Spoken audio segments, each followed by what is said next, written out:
দর্শক, রাজধানীতে ফিরেছে কর্মজীবী মানুষ। তাদের যাত্রাপথের অভিজ্ঞতা কি সেটি জানার এবং জানানোর চেষ্টা করব আমি, ফয়জুল হাসান। ডক্টর ইউনূস সাহেবকে অবশ্যই ধন্যবাদ দিতে হয়। আর এই উদ্যোগে কিন্তু আজকে আমাদের দেশের জনগণ একটু সুস্থি এবং শান্তিতে কেউ নারীটা নিয়ে, কেউ ফ্যামিলিটা নিয়ে, কেউ বাচ্চাটা নিয়ে গ্রামে গিয়ে সুন্দরভাবে ঈদ উদযাপন করে আবার কিন্তু সে তার কর্মস্থলে ফিরে এসেছে, এটা আমি দেখেছি। বছর তেমনটা হয়নি, সব বছর দেখা যায় প্রচণ্ড ভিড় থাকে, মানে একটা যানজট বিচ্ছিরি অবস্থা হয়। এবছর তেমন একটা ভোগান্তি হয়নি, মানে আরামে যাওয়া হয়েছে। না, তেমন ভোগান্তির শিকার হয় নাই, তবে একটু বেশি যানজট বা একটু গাড়ি, তারপরে বিভিন্ন ধরনের মানুষের আনাগোনা এসব বেশি। এখন অনলাইন নির্ভর টিকিট হওয়াতে আমাদের টিকিটের দাম বেশি নেওয়ার কোনো সুযোগ নাই, এবং অ্যাপে আগে যতগুলো সমস্যা ছিল এখন ওয়েবসাইটে ওই সমস্যাগুলো আমরা দেখছি। মোটামুটি অনেক সুন্দর এবং স্বাচ্ছন্দ্যভাবে আমরা টিকিটটা কাটতে পারছি। নতুন বাংলাদেশের ঈদ আপনার কাছে কেমন মনে হচ্ছে?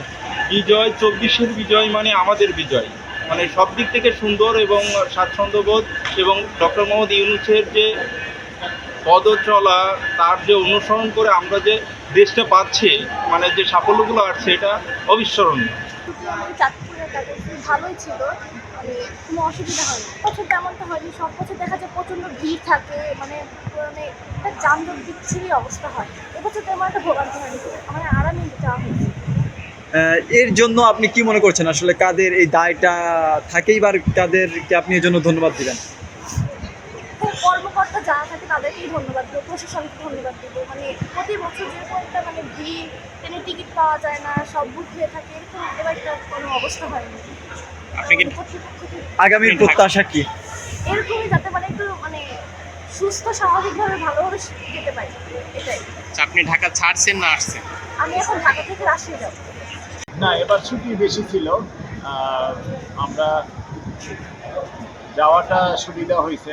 আমরা ট্রেনে যাতায়াত করেছি, দেশের বাড়িতে করেছি, এখন দেশ থেকে ফিরতেছি মানে কর্মস্থলে। না, এবার ছুটি বেশি ছিল, আমরা যাওয়াটা সুবিধা হয়েছে। আমরা ট্রেনে যাতায়াত করেছি, দেশের বাড়িতে করেছি, এখন দেশ থেকে ফিরতেছি মানে কর্মস্থলে। দেশের বাড়ি কোথায়?